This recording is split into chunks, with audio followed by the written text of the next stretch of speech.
কোনো ব্রাহ্মণ ছেলের কাছে এই ইদানিং কালে আমি এই ধরনের বক্তব্য শুনি নাই।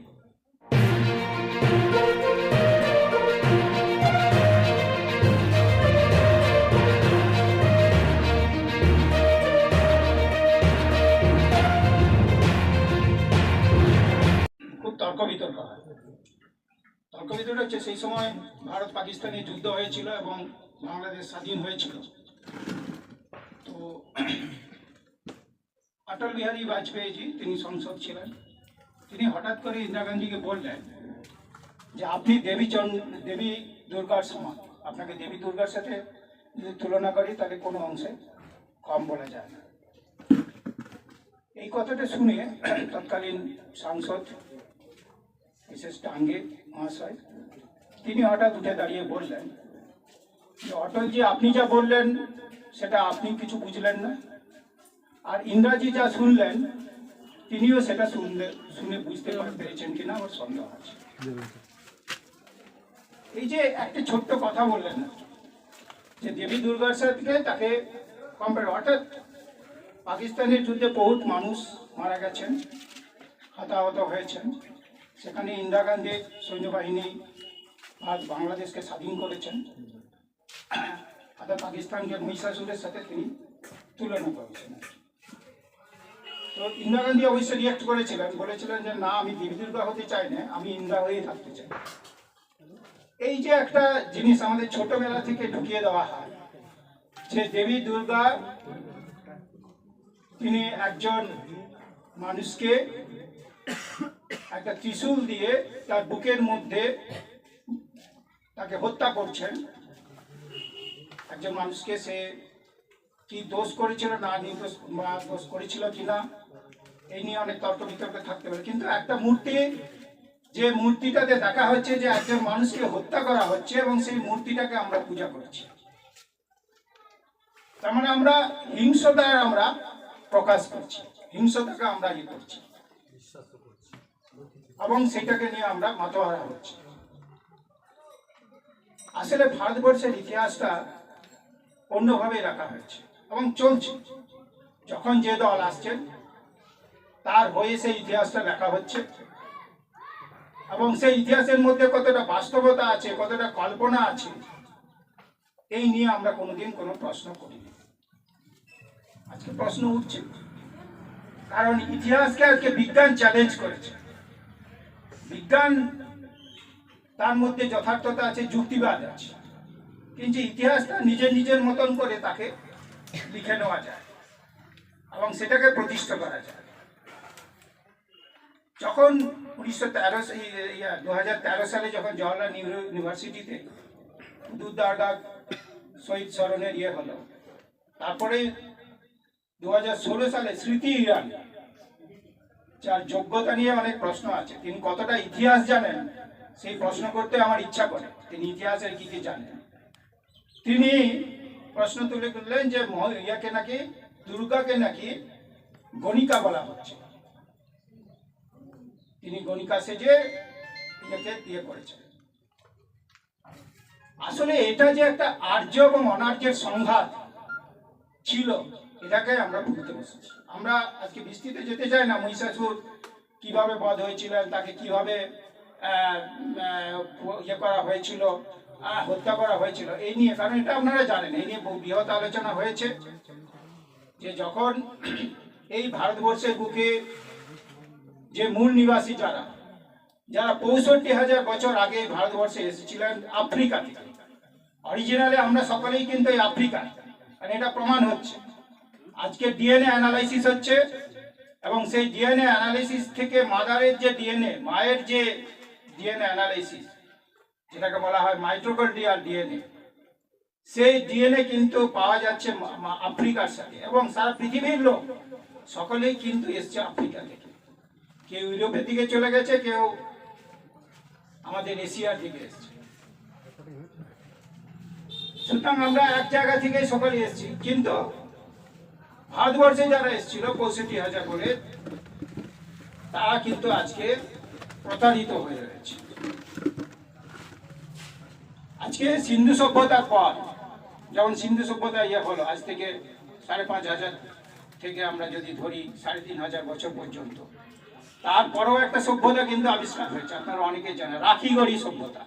2018 সালে আমি সেখানে নিজে গিয়েছিলাম, আমার কৌতূহল হয়েছিল, কারণ সেখানে একটা ডিএনএ কে নিয়ে সারা ভারতবর্ষে কিন্তু আন্দোলন হয়ে গেছিল। সেল বলে একটা পত্রিকাতে ওখানে একটা ডিএনএ, এরকম সাধারণভাবে ডিএনএ অ্যানালাইসিস করা খুব কঠিন, 4000-5000 বছরের ডিএনএ কে পাওয়া, সেখান থেকে খুঁজে বের করা খুব কঠিন ব্যাপার।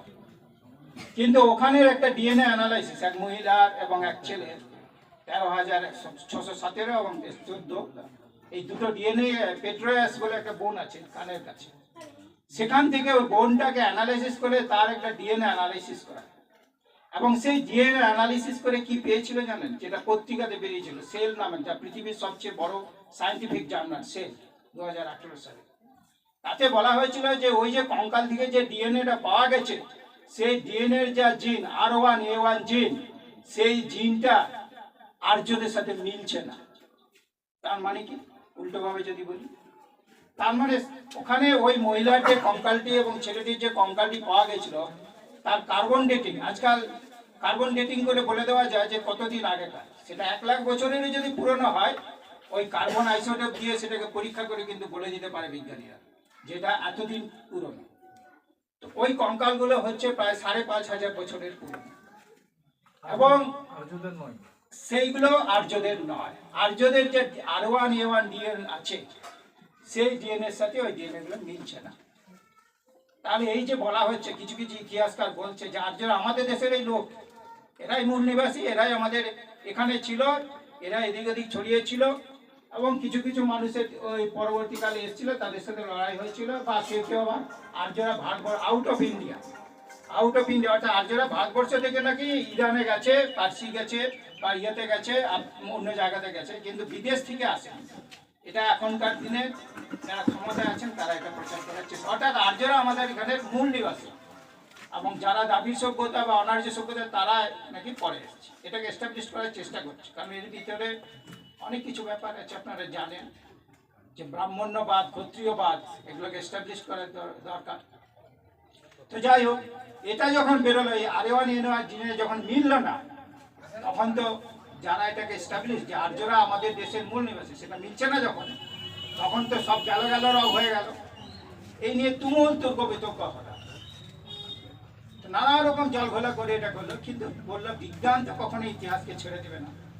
ইতিহাসকে আপনি যতই বিকৃত করুন, তাকে বিজ্ঞান কিন্তু ছেড়ে দেবে না। আজকে আমরা আগেকার দিনে কার কে বাবা, কার কে মা, এটা বোঝা যেত না।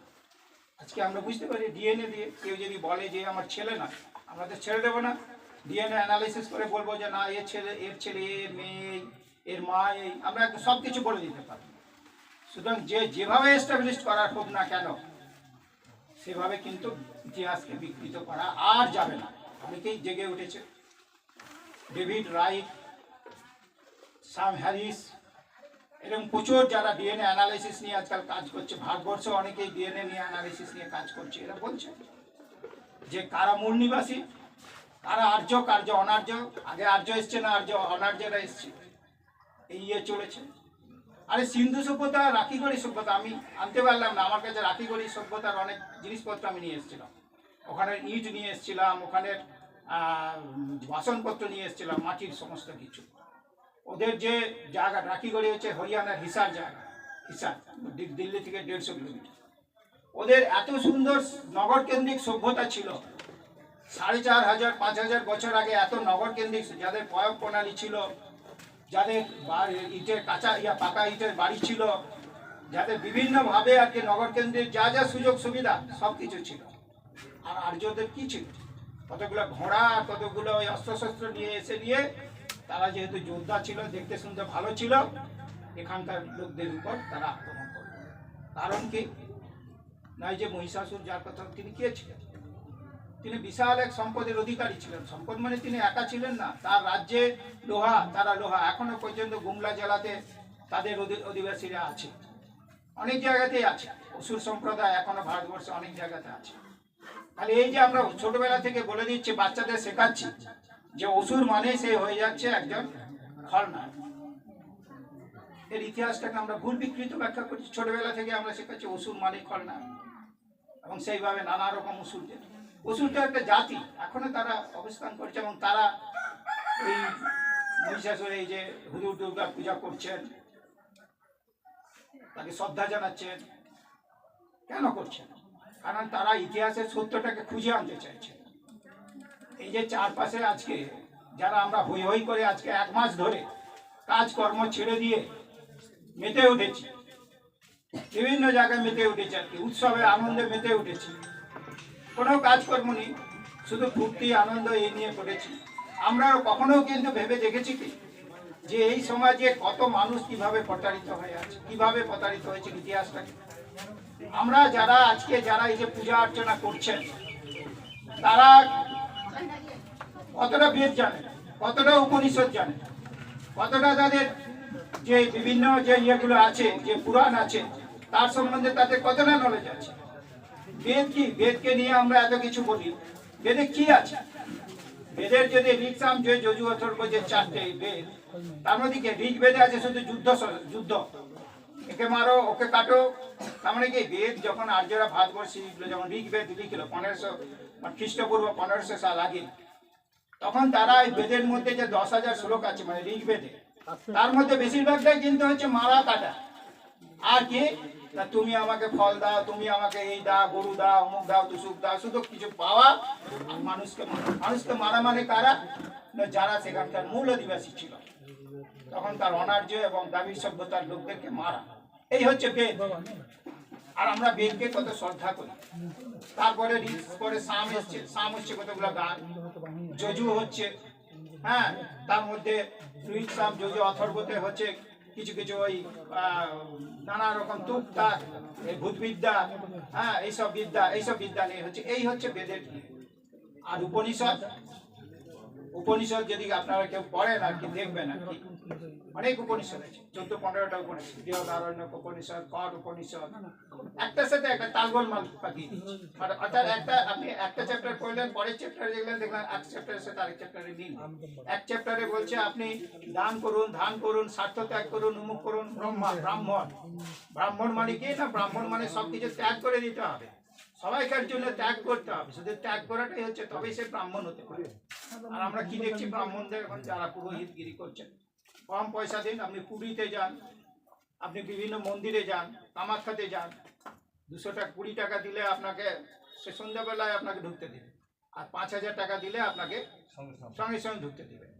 তো এই নিয়ে বিদেশি মহিলা খুব ঠাট্টা করে বলেছিল না, তিনি ওই লাইনে দাঁড়িয়ে আছেন, সকালবেলা লাইনে দাঁড়িয়ে আছেন, তো ওই দালালরা এসছে যে আপনি বিদেশ থেকে এসছেন, আপনি এইভাবে লাইনে দাঁড়াতে পারবেন না রোদের মধ্যে, বলে আপনি কি করে যেতে পারবো? তা বলছে যে না, আপনি যদি 200 টাকা দেন তাহলে আপনি 10 জনের পরে থাকবেন, 2000 টাকা দিলেন আপনি 5 জনের মধ্যে থাকবেন। তো বললেন অত কিছু দরকার নেই, তোমার ঠাকুরটাকে আমার কাছে এনে দাও, আমি যত টাকা লাগবে দিব, আমি যে যাবো না, তোমার ঠাকুরটাকে আমার কাছে এনে দাও, আমি 1 লাখ টাকা দেবো। এই হচ্ছে মানে পুরোটাই হচ্ছে ব্যবসা। এই ব্যবসাটা শুরু করেছিল, আমরা সেই ইতিহাসে যাচ্ছি না। এই যে আর্যরা এসে নিয়ে এই যে শুরু করলো আর কি, ব্রাহ্মণ, আপনারা গীতার কথা বলেন, গীতা নিয়ে তো আমরা অনেক কিছু বলি, গীতা নিয়ে অনেক কিছু বলি। গীতায় কখনোই কিন্তু বর্ণভেদের কথা বলেনি, গীতায় কর্মভেদের কথা বলেছিল, এবং এই কথা বলেছিল যে যারা ব্রাহ্মণ, ক্ষত্রিয়, বৈশ্য, শূদ্র, এরা কর্মর সূত্রে হবে, যে পূজা অর্চনা করবে, যে মানুষের কল্যাণ করবে, যে মানুষের স্বার্থ ত্যাগ করবে, যার মধ্যে লোভ লালসা থাকবে না, ত্যাগ থাকবে, সেই ব্রাহ্মণ হবে। সে কোন জায়গা থেকে জন্মগ্রহণ করেছে সেটা না, যে যুদ্ধক্ষেত্রে যাবে সেই ক্ষত্রিয় হবে, যে ব্যবসা করবে, চাষবাস করবে সেই হবে, আর যারা অন্যদের সেবা করবে তারা শূদ্র হবে। এটাই ছিল, এটাই গীতাতে আছে এবং অনেক জায়গাতে আছে তাই। কিন্তু সেটাকে কি করলো, পরবর্তীকালে বললো যে এত কিছু করার দরকার নেই, কেন বসে বসে যদি খেতে পাই আর কি, অন্যের যদি ভোগটা যদি নিতে পারি আর কি, তাহলে তো ভালোই আছে।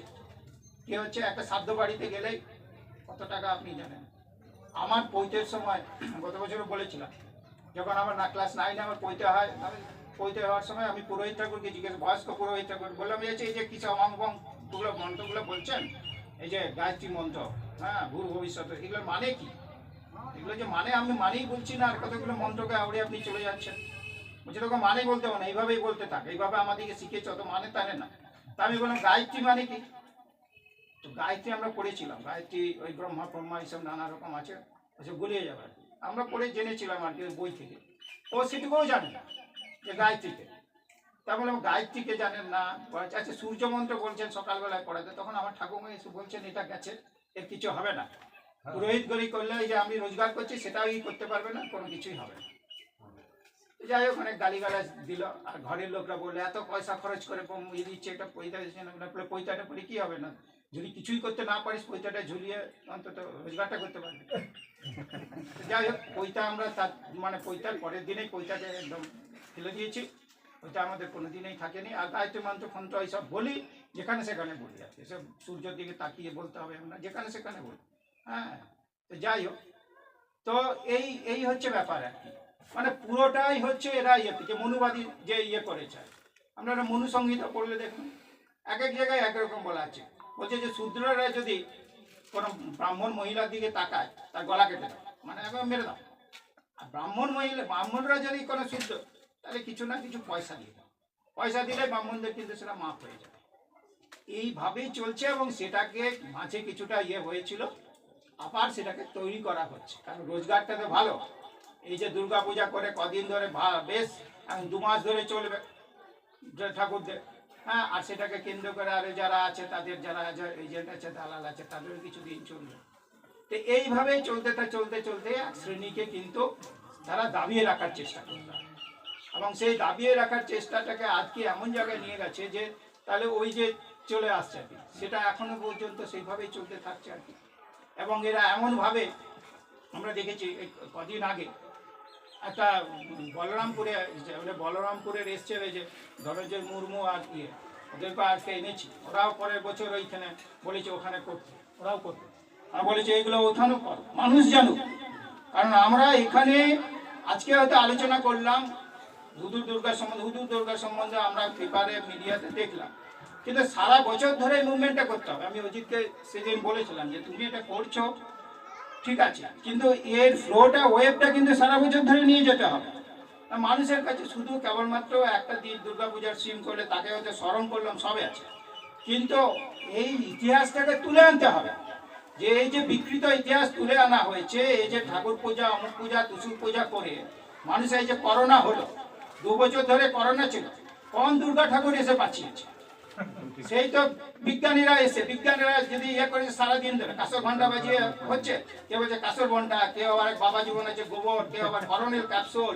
এক বাবা জীবন 13,000 কোটি টাকার মালিক হয়ে গেছে, রামদেব বাবা 13,000 কোটি টাকার মালিক। সে 1 লাখও জানে না, 5 পাস করে কোনো রকম ভাবে রাস্তা যেতে যেতে পাটা ভেঙে গেল, পাটা ভেঙে তারপরে এক্সারসাইজ করে সে এক যোগ ব্যায়াম শিখে নিল, সেখান থেকে যোগ করে যে 13,000 কোটি টাকা। সে বলে একটা ক্যাপসুল আবিষ্কার করেছে, যে ক্যাপসুলটা খেলে করোনা রোগ সেরে যাবে।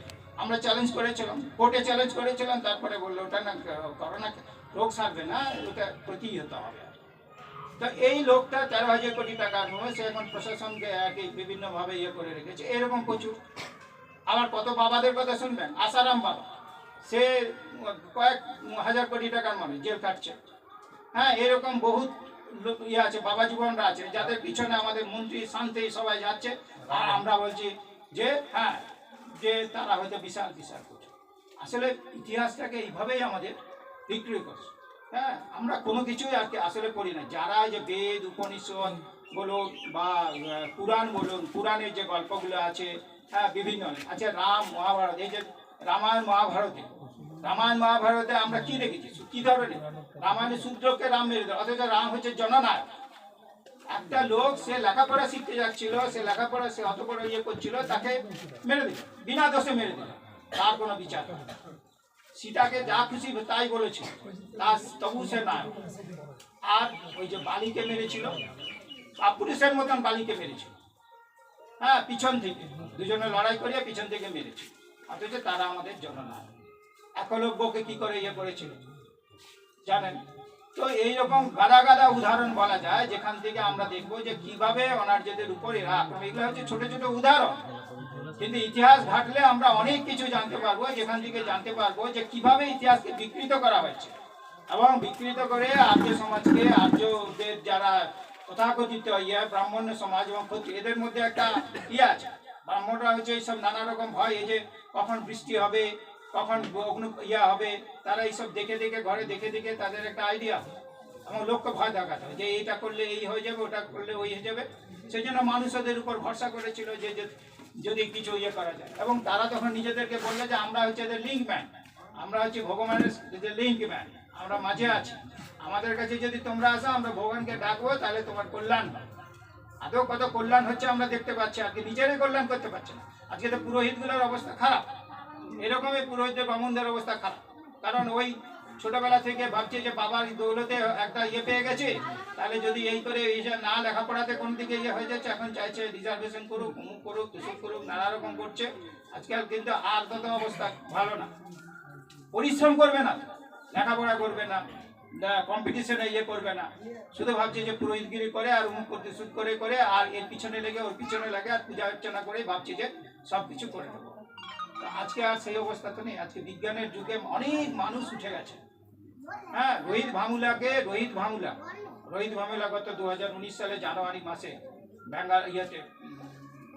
ইয়েতে ইউনিভার্সিটি ব্যাঙ্গালোরে কোথায়, হ্যাঁ হ্যাঁ না জেনু ম্যাট্রাস, ওখানে তার উপর সে একজন মানে ভামুলা হচ্ছে শিডিউল ট্রাইব, তার উপর নানা রকম ভাবে তার উপর ইয়ে করা মানসিক যে তুই এইভাবে ইয়ে পেয়েছিস, তোর কোনো যোগ্যতা নেই, সে এত ভালো স্টুডিয়াস ছেড়ে রিসার্চ ইয়ে করছিল, শেষে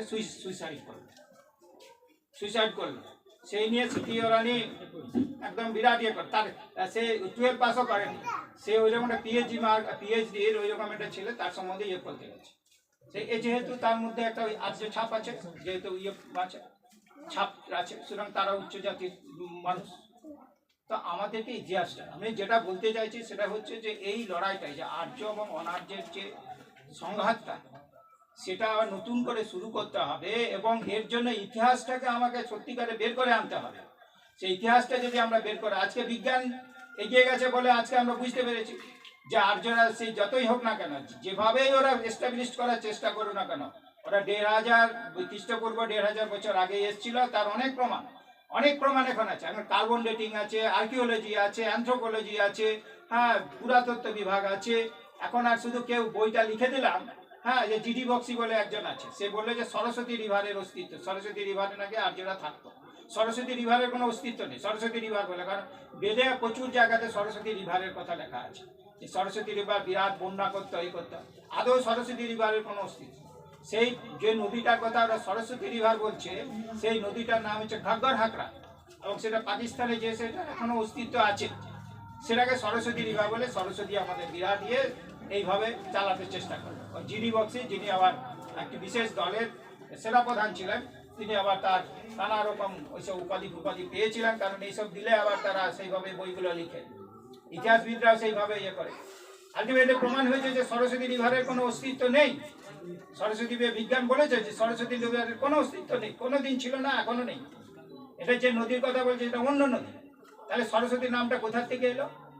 না, আগেকার দিনে আফগানিস্তান এবং পাকিস্তান, এটা দুটোই আমাদের ভারতবর্ষের মধ্যেই ছিল, বাংলাদেশ ও ভারতবর্ষের মধ্যে ছিল। আমরা গান্ধার রাজ্যের কথা জানি, গান্ধারদের ইয়ে, তখন সবটাই আমাদের ভারতবর্ষের মধ্যে ছিল। আস্তে আস্তে এগুলো আমাদের জায়গা থেকে সরে যায়, আফগানিস্তান পরে পাকিস্তান। তো এই আফগানিস্তানে একটা হচ্ছে যার হচ্ছে হরবতী, সে হরবতী বলে একটা নদী আছে, নদীটা এখনো অস্তিত্ব আছে। তো স আর হয়ের মধ্যে মিলিয়ে মানে ওই যে সিন্ধু হিন্দু এইসব নানা রকম যে গোলমালগুলো করতো, সে হরবতী থেকে ওরা সরস্বতী নামটা নিয়ে এসেছিল এবং সেটাকে এখানে চাপিয়েছে। এই সময় ইতিহাসের অনেক গলত গর্ম আছে আর কি, মানে বিকৃত ইতিহাস, যেটা দিয়ে আমরা চাই প্রকৃত ইতিহাসটা উঠে আসে, কে এখানের মূল অধিবাসী।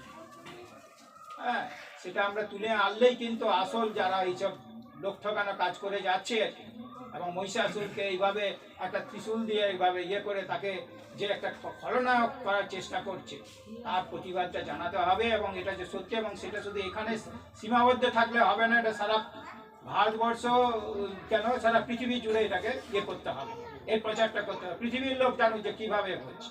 আচ্ছা বলুন তো, শিবের দক্ষযজ্ঞ হয়েছিল না? কেটেছিল কটা 108টা না কটা শিব ইয়েকে কেটেছিল, দুর্গাকে কেটে কেটে কেটে কেটে দিয়েছিল, কারণ নাকি শিব বিরাট ভয়ানক হয়ে গেছে। সবগুলোই বললো ভারতবর্ষ আর 2-1টা পাকিস্তান, কারণ পাকিস্তান তখন ছিল এত বড় পৃথিবী, এত বড় পৃথিবীর কোথাও কিন্তু একটা অঙ্গ পড়লো না, শুধু ভারতবর্ষের মধ্যে, আর এইবারে তখন পাকিস্তানের দু একটা জায়গাতে আছে, পাকিস্তান তখন ভারতবর্ষ এর মধ্যেই পড়ে গেল। মানে যা কিছু ঘটনা ঘটক না, গীতার যে ঘটনা, গীতায় যে কৃষ্ণ যা বলছে সব কিছুই কিন্তু ভারতবর্ষ। যখন জার্মানিতে যখন ন্যাসি বাহিনী যখন 60 লাখ ইহুদিদিকে মারলো, তখন ওই যে যদা যদাই ধর্মস্য করে যে বলে যে আমি আবির্ভূত হব, আমি এদেরকে ইয়ে করবো, হিটলারের কিচ্ছু করতে পারেনি। হিটলার 60 লাখ লোককে কনসেন্ট্রেশন ক্যাম্পে আর গ্যাস চেম্বারে ঢুকে মারিয়ে মেরে দেবে। রিসেন্ট একটা ঘটনা আপনাদের বলে আমি শেষ করতে চাই। নতুন একটা ইয়ে হচ্ছে যে জাপান, যে জাপানে নাগাসাকি এবং হিরোশিমাতে বোম পড়েছিল, যার জন্য আমরা এখনো পর্যন্ত জাপানের উপর সহানুভূতি দেখায়, আদৌ জাপানের অনেক চরিত্র কিন্তু বেরিয়ে আসছে। 1937 সালে জাপান চীনকে আক্রমণ করেছিল, সাইনো জাপান ওয়ার। সেই ওয়ারে জাপান এত হিংস্র ছিল যে জাপানের পাওয়া যাচ্ছে এখন বডিগুলো পাওয়া যাচ্ছে মাটি ঘুরে ঘুরে চীন ইয়ে করছে। 3.5 লক্ষ মানুষকে ওরা কেটে দিয়েছিল, মানে সৈন্যবাহিনীকে। সেগুলো নতুন করে বেরিয়ে আসছে 2018 সালের ইতিহাসে, এগুলো সমস্ত কিছু ইয়ে হচ্ছে। তারা 80,000 নানকিং বলে একটা জায়গা, যখন যেটা চায়নার যে ইয়ে ছিল, রাজধানী ছিল, সেই নানকিংয়ের 80,000 মহিলাদের উপর রেপ করে তাদেরকে মেরে দিয়েছিল। তাহলে জাপান এত হিংস্র ছিল, সেই ইতিহাসে বেরিয়ে আসছে। কারণ চীন আমাদের মতন তো না ইতিহাসকে চেপে রাখা, চায়না, রাশিয়া এরা ইতিহাসটাকে বের করে আনছে এবং নতুন নতুন ইতিহাসবিদরা সেই তথ্য তুলে আনছে। হ্যাঁ, যদি নেটে যান পড়বেন রেপ অফ নানকিং আর ইনফেমাস 731, এই দুটো বই বেরিয়েছে খুব সম্প্রতি, যেখানে জাপান কত হিংস্র ছিল, এইভাবে ধরে ধরে গলা কেটে দিত এবং ওদের মধ্যে প্রতিযোগিতা হতো, এক একজন সেনার মধ্যে প্রতিযোগিতা হতো যে কে কটা মানুষ কাটতে পারবে, যে যত মানুষ করতে পারবে তার তত প্রাইজ হবে। তো এইরকম একজনে 350-400 করে মানুষ মানে কি সিভিলিয়ানদের মারতো, সৈন্যবাহিনীকে মারত। কোনো ওইসব যদা এই ধর্মস্যের লোক এসে কেউ বাঁচাতে পারবে না। সুতরাং এইসব ভেবে লাভ নেই, ইতিহাসটা জানতে হবে। ইতিহাস থেকে আমরা ইয়েটাকে খবর থেকে আমরা বের করে আনবো অরিজিনাল বাস্তবতাকে, এবং বাস্তবতা বের করে আনবে এই যে ত্রিশূল ঢোকানো যে হিংস্রতা, তাকে আমরা রুখবো আগামী দিনে। সেটাই আমাদের একমাত্র আগামী দিনের লক্ষ্য হোক। এটুকু বলে ধন্যবাদ জানাচ্ছি।